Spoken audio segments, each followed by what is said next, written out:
60 साल पहले अंतरिक्ष के अंधेरे में दफन हुआ वो रूसी जासूस अब भारत के कैमरों के सामने उगलेगा अपने पुराने राज। नासा और रूस की टेक्नोलॉजी ने जहां घुटने टेक दिए, वहां इसरो का बाहुबली चंद्रयान 2 करेगा दूध का दूध और पानी का पानी। चांद की पथरीली जमीन पर फुटबॉल की तरह टप्पा खाकर गायब हुआ था वो जहाज। अब आर्टिफिशियल इंटेलिजेंस ने खोज निकाला उसका पाताल लोक। शीत युद्ध की वो खौफनाक रेस जब अमेरिका को पछाड़ने के लिए सोवियत संघ ने चांद पर भेजा था अपना पहला जिंदा सबूत। इतिहास के पन्नों से बाहर निकल आया 1966 का वो मुर्दा मिशन। भारत की आसमानी ताकत देखकर दुनिया के वैज्ञानिकों के उड़ गए होश। दोस्तों, अंतरिक्ष की दुनिया में सन्नाटा चीरते हुए एक ऐसी खबर आई है जिसने वॉशिंगटन से लेकर मॉस्को तक के वैज्ञानिकों की धड़कनें बढ़ा दी हैं। ये मामला कोई आज का नहीं, बल्कि उस दौर का है जब दुनिया 2 हिस्सों में बंटी हुई थी और आसमान पर कब्जा करने के लिए महाशक्तियों के बीच एक पागलपन सवार था।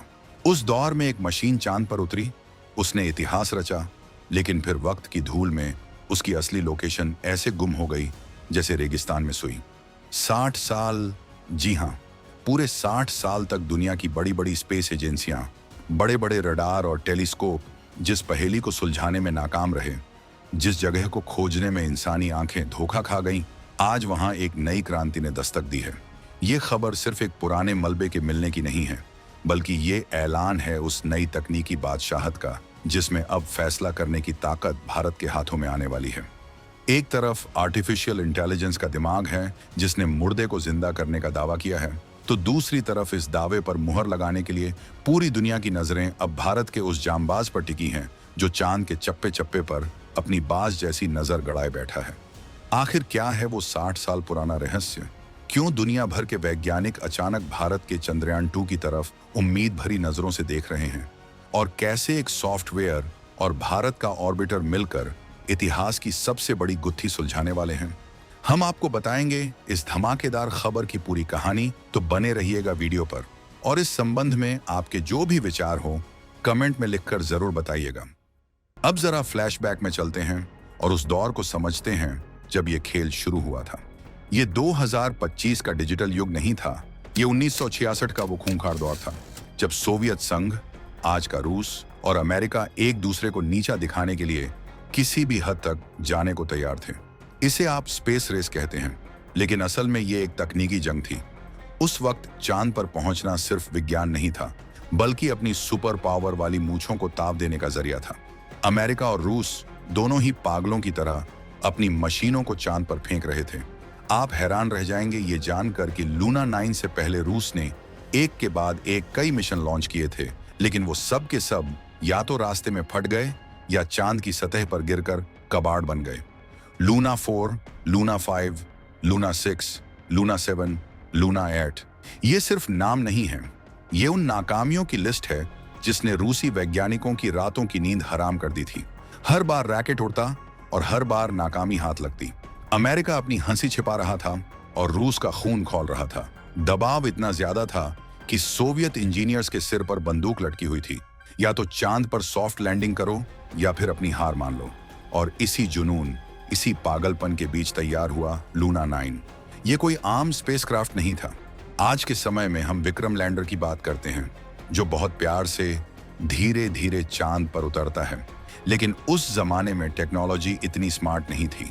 उस वक्त सॉफ्ट लैंडिंग का मतलब ही कुछ और था।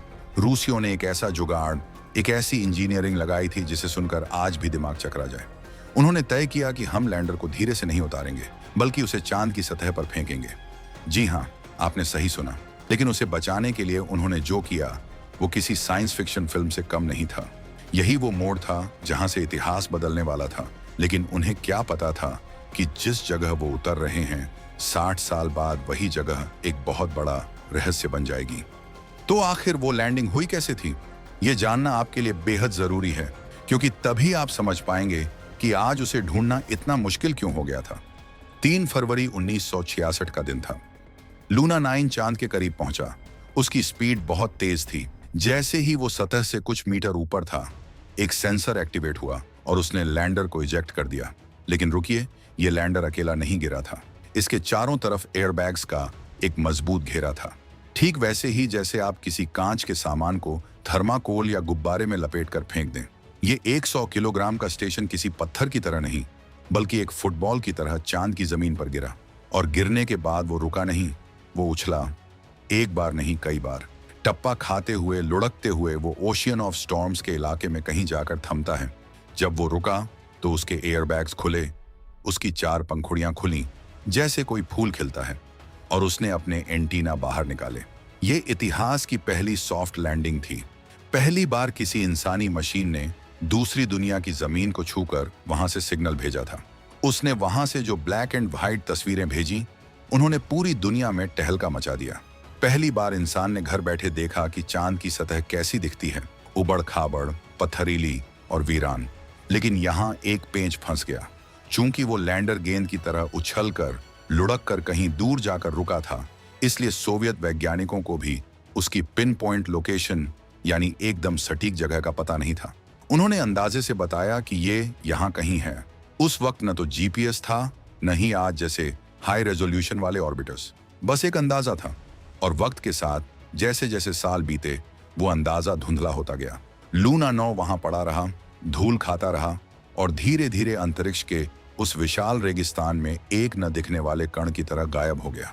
अमेरिका ने अपने अपोलो मिशन भेजे, इंसान चांद पर गया, लेकिन लूना 9 का वो सटीक ठिकाना एक रहस्य बनकर रह गया। अब कहानी में एंट्री होती है 21वीं सदी के सबसे बड़े गेम चेंजर की, आर्टिफिशियल इंटेलिजेंस की। अब तक जो काम इंसान अपनी नंगी आंखों से पुरानी धुंधली तस्वीरों को घूर घूर कर नहीं कर पा रहे थे, वो काम अब मशीनी दिमाग ने अपने जिम्मे ले लिया। 60 साल बाद जब टेक्नोलॉजी अपने चरम पर है, वैज्ञानिकों ने सोचा कि क्यों ना पुराने डाटा को फिर से खंगाला जाए। लेकिन समस्या ये थी कि लूना 9 ने 1966 में जो तस्वीरें भेजी थीं, वो बहुत ही लो क्वालिटी की थीं। और आज हमारे पास जो नासा के लूनर रिकॉन्सेंस ऑर्बिटर LRO की तस्वीरें हैं, वो टॉप व्यू ऊपर से ली गई। इन दोनों को मैच करना मतलब जमीन आसमान को एक करना था। यहीं पर एंट्री हुई फोटोक्लिनोमेट्री और AI की। आसान भाषा में समझें तो ये एक ऐसी तकनीक है जिसमें कंप्यूटर तस्वीरों में मौजूद परछाइयों को पढ़कर यह पता लगाता है कि वहां मौजूद चट्टान या गड्ढा कितना गहरा या ऊंचा है। वैज्ञानिकों ने लूना 9 की पुरानी तस्वीरों में दिख रही चट्टानों की परछाइयों का विश्लेषण किया। उन्होंने कंप्यूटर को सिखाया कि देखो, अगर परछाई ऐसी है तो सूरज की रोशनी यहां से आ रही होगी और चट्टान का आकार ऐसा होगा। फिर AI ने उस डाटा को नासा के ऑर्बिटर की नई तस्वीरों से मैच करना शुरू किया। ये भूसे के ढेर में सुई ढूंढने जैसा नहीं था, बल्कि ये भूसे के ढेर में उसी रंग की सुई ढूंढने जैसा था। करीब 2 लाख से ज्यादा इमेजेस को स्कैन करने के बाद, कई सालों की माथापच्ची के बाद, कंप्यूटर की स्क्रीन पर एक लाल बत्ती जली। AI ने एक जगह पर उंगली रख दी। उसने कहा, यही है वो जगह। जो चट्टानें 1966 की तस्वीर में दिख रही थीं, उनका पैटर्न बिल्कुल यही मैच हो रहा है। ये खोज अपने आप में विज्ञान का एक चमत्कार है। एक मशीन ने 60 साल पुराने इतिहास को खोज निकाला था, लेकिन अभी भी एक कमी थी। AI ने इशारा तो कर दिया, लेकिन क्या वो सच में लूना 9 ही है या बस कोई पत्थर? इसे कंफर्म कौन करेगा? क्योंकि नासा का LRO भी इतनी झूम करके तस्वीर नहीं ले सकता कि वहां पड़े छोटे से लैंडर को साफ साफ दिखा दे। यहीं पर आता है कहानी का सबसे बड़ा ट्विस्ट और हर भारतीय के लिए गर्व का पल। दुनिया भर के वैज्ञानिक, चाहे वो अमेरिका के हों या रूस के, अब एक ही नाम ले रहे हैं, भारत का चंद्रयान 2। आप सोच रहे होंगे कि चंद्रयान 3 तो लैंड कर चुका है, तो चंद्रयान 2 की बात क्यों हो रही है? तो आपको बता दें कि भले ही चंद्रयान 2 का लैंडर क्रैश हो गया था, लेकिन उसका ऑर्बिटर आज भी चांद के चक्कर काट रहा है और वो जिंदा है। और वो सिर्फ जिंदा नहीं है, बल्कि वो आज की तारीख में चांद के ऊपर मंडरा रहा दुनिया का सबसे पावरफुल जासूस है। उसके पास जो आंखें हैं वो नासा के पास भी नहीं है। चंद्रयान 2 में लगा है OHRC यानी ऑर्बिटर हाई रेजोल्यूशन कैमरा। इसकी ताकत का अंदाजा आप इसी बात से लगा लीजिए कि ये चांद के ऊपर 100 किलोमीटर की ऊंचाई से भी जमीन पर पड़े 25 से 30 सेंटीमीटर यानी आपके स्कूल के स्केल जितना के छोटे से टुकड़े को भी साफ साफ देख सकता है। नासा का LRO कैमरा जहां 50 सेंटीमीटर तक की चीजें देख पाता है, वहीं भारत का कैमरा उससे कहीं ज्यादा शार्प और सटीक है। शोधकर्ताओं ने साफ शब्दों में कहा है, अगर लूना 9 को कोई कंफर्म कर सकता है तो वो सिर्फ और सिर्फ इसरो का चंद्रयान 2 है। ये है भारत की इंजीनियरिंग का लोहा। आज जब 60 साल पुरानी गुत्थी सुलझाने की बारी आई तो दुनिया को भारत के दरवाजे पर आना पड़ा। प्लान यह है कि चंद्रयान 2 को उस कोऑर्डिनेट के ऊपर से गुजारा जाएगा जो एआई ने ढूंढा है। उसका हाईटेक कैमरा उस जगह की जूम इन तस्वीरें लेगा। अगर वहां लूना 9 का वो गोल कैप्सूल, वो खुली हुई पंखुड़ियां दिखीं, तो दुनिया को मानना पड़ेगा कि भारत के बिना अब स्पेस की कोई भी पहेली सुलझ नहीं सकती। ये सिर्फ एक तस्वीर नहीं होगी, ये भारत की स्पेस सुपर पावर होने का सर्टिफिकेट होगा। अब सवाल ये उठता है कि एक पुराने कबाड़ को ढूंढने के लिए इतनी मेहनत क्यों? क्या फर्क पड़ता है कि वो कहां गिरा था?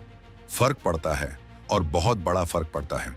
इसे कहते हैं स्पेस आर्कियोलॉजी, यानी अंतरिक्ष का पुरातत्व। जैसे हम धरती पर हड़प्पा और मोहनजोदड़ो को खोजते हैं अपने इतिहास को जानने के लिए, वैसे ही ये इंसानी सभ्यता के वो निशान हैं जो बताते हैं कि हमने शुरुआत कहां से की थी। लूना 9 कोई मामूली मशीन नहीं है, वो एक धरोहर है। वो सबूत है उस पहली जीत का, जब इंसान ने पृथ्वी के गुरुत्वाकर्षण को हराकर किसी और ग्रह पर अपना झंडा गाड़ा था। लेकिन इसके पीछे एक बहुत बड़ा जियोपॉलिटिकल एंगल भी है। आज के समय में जब आर्टेमिस अकॉर्ड्स के जरिए अमेरिका और उसके साथी देश चांद पर नियम कानून बनाने की बात कर रहे हैं और दूसरी तरफ चीन और रूस अपना अलग गुट बना रहे हैं, ऐसे में पुराने लैंडिंग साइट्स को हेरिटेज साइट घोषित करने की होड़ मची है। अगर ये कंफर्म हो जाता है कि लूना 9 वहां है तो वो जगह ऐतिहासिक हो जाएगी। कोई भी देश वहां छेड़छाड़ नहीं कर पाएगा। और इस पूरे खेल में रेफरी की भूमिका कौन निभा रहा है? हमारा भारत। भारत न तो अमेरिका का पिछलग्गू है और न ही रूस का रबर स्टैम्प। भारत के पास अपनी खुद की टेक्नोलॉजी है, अपना खुद का डेटा है। जब चंद्रयान 2 उस जगह की फोटो जारी करेगा तो वो डेटा पूरी दुनिया के लिए गोल्ड स्टैंडर्ड माना जाएगा। ये दिखाता है कि 2025 का भारत अब स्पेस रेस में दौड़ने वाला कोई एथलीट नहीं, बल्कि वो कोच बन चुका है जिसके विसल बजाने पर ही खेल शुरू या खत्म होगा। चीन और पाकिस्तान जैसे देश जो दूसरों की टेक्नोलॉजी कॉपी करने में माहिर हैं, उनके लिए ये एक बहुत बड़ा तमाचा है कि असली इनोवेशन और असली क्षमता किसे कहते हैं।